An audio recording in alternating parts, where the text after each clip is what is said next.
നമസ്കാരം. ഉത്തർപ്രദേശിൽ കാര്യങ്ങൾ ആകെ കുഴഞ്ഞു മറിയുകയാണ്.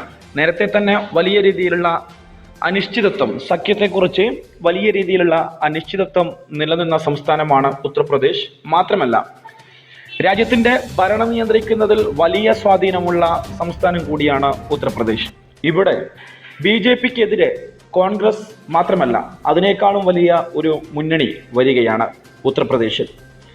UPയിൽ മഹാസഖ്യത്തിന് BSPയും SPയും ധാരണയായി. ഇതിന്റെ ഔദ്യോഗികമായിട്ടുള്ള പ്രഖ്യാപനം നാളെ ഉണ്ടാകുമെന്നാണ് അറിയുന്നത്. കോൺഗ്രസിനെ ഒഴിവാക്കി, പക്ഷേ BJPക്ക് ഉത്തർപ്രദേശിൽ കാര്യങ്ങൾ ഇനി എളുപ്പമാകില്ല. കോൺഗ്രസിനെ ഒഴിവാക്കി ഉത്തർപ്രദേശിൽ മഹാസഖ്യത്തിന് BSP SP ധാരണ. കോൺഗ്രസിനെ ഒഴിവാക്കി ഉത്തർപ്രദേശിൽ പൊതു തിരഞ്ഞെടുപ്പ് നേരിടാനാണ് SP BSP അന്തിമ ധാരണ. മായാവതിയും അഖിലേഷ് യാദവും നടത്തിയ മാരത്തൺ ചർച്ചകൾക്കൊടുവിലാണ് മഹാസഖ്യ രൂപീകരണത്തിലും സീറ്റ് വിഭജനത്തിലും അന്തിമ തീരുമാനമായത്. ഇത് സംബന്ധിച്ച ഔദ്യോഗിക പ്രഖ്യാപനം ഇരുവരും നാളെ ലക്നൌവിൽ നടത്തും. 80 സീറ്റുകളുള്ള UPയിൽ SPയും BSPയും 37 വീതം സീറ്റുകളിൽ മത്സരിക്കും. അജിത് സിംഗിന്റെ RLDക്ക് കൈരാന ഉൾപ്പെടെ 2 സീറ്റ് നൽകും. കോൺഗ്രസിനെ സഖ്യത്തിന്റെ ഭാഗമാക്കിയില്ലെങ്കിലും സോണിയയുടെ മണ്ഡലമായ റായ്ബറേലിയിലും രാഹുലിന്റെ മണ്ഡലമായ അമേഠിയിലും സഖ്യം സ്ഥാനാർത്ഥികളെ നിർത്തിയില്ല.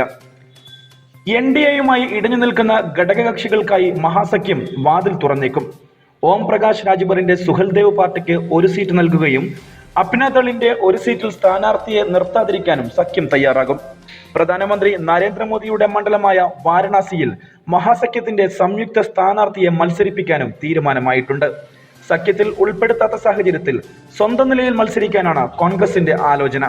കോൺഗ്രസിനെ എഴുതി തള്ളേണ്ടതില്ലെന്നും സംസ്ഥാനത്ത് കോൺഗ്രസ് ശക്തമായ തിരിച്ചുവരവ് നടത്തുമെന്നുള്ള നിലപാടിലാണ് പാർട്ടി. 2014 ലോക്സഭാ തെരഞ്ഞെടുപ്പിൽ BJPക്ക് 71 സീറ്റുകൾ ലഭിച്ച ഉത്തർപ്രദേശിൽ മഹാസഖ്യം വരുന്നതോടെ ലോക്സഭാ തെരഞ്ഞെടുപ്പിൽ BJPക്ക് കാര്യങ്ങൾ എളുപ്പമാവില്ല.